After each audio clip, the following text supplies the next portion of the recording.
This is Newcap News with Anna Stanislaw.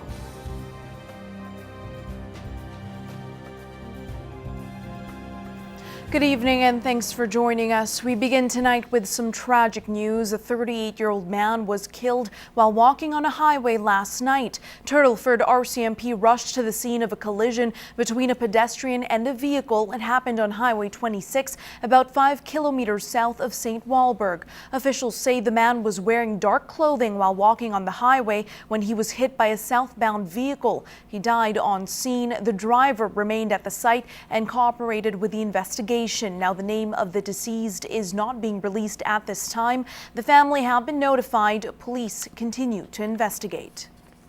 Lloydminster RCMP are asking for the public's help in looking for a missing 14-year-old girl. Emma McMaster was last seen in the border city this past Friday morning. Police say she may be on her way to Loon Lake, Saskatchewan or Edmonton. Emma McMaster may be wearing blue jeans, a hoodie, running shoes and black sunglasses. She's described as Caucasian, 5'6" in height and weighs 115 pounds. She has red-brownish hair, blue eyes with a piercing on her lower lip and one in her nose. Anyone with information on her whereabouts is asked to call Lloydminster RCMP at 306-825-6350. It's a topic that has been on the forefront of many conversations lately. With Robin Williams taking his own life, it's brought to light how depression doesn't discriminate and how all kinds of people can struggle with this mental illness. The Walking Through Grief Society held the 5th annual Remembrance Walk at Bud Miller Park yesterday to keep in mind those who have been affected by suicide. Don't feel alone anymore. But it was only after her passing that I read her journals and found that she had for quite a few years felt alone and depressed. It was a somber walk for many, especially for this mom whose teenage daughter took her life 10 years ago. It's, I guess, a parent's worst nightmare, and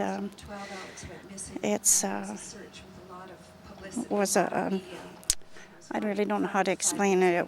It was a nightmare when I found her. I just thought that her depression was something that was just kind of a normal thing for a 15-year-old, and never ever thought of her as suicidal.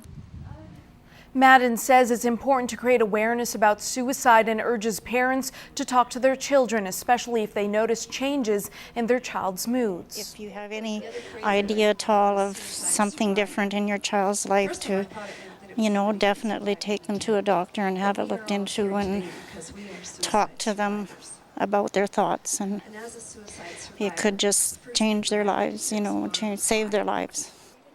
Many local officials were also in attendance giving remarks. The walk wrapped up around 6 p.m.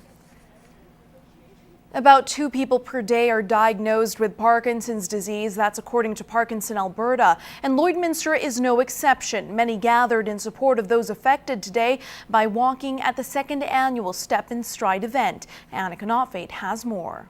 It's like having a gift. Every morning you wake up and you've got something new to contend with.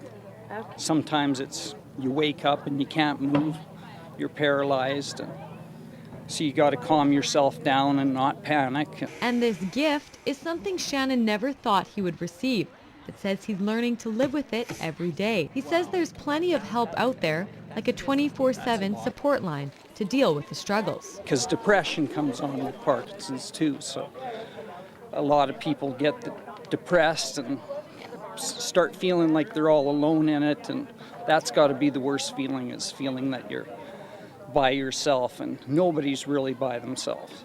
60% of people with Parkinson's disease will be affected by some form of anxiety and depression, from mild to severe.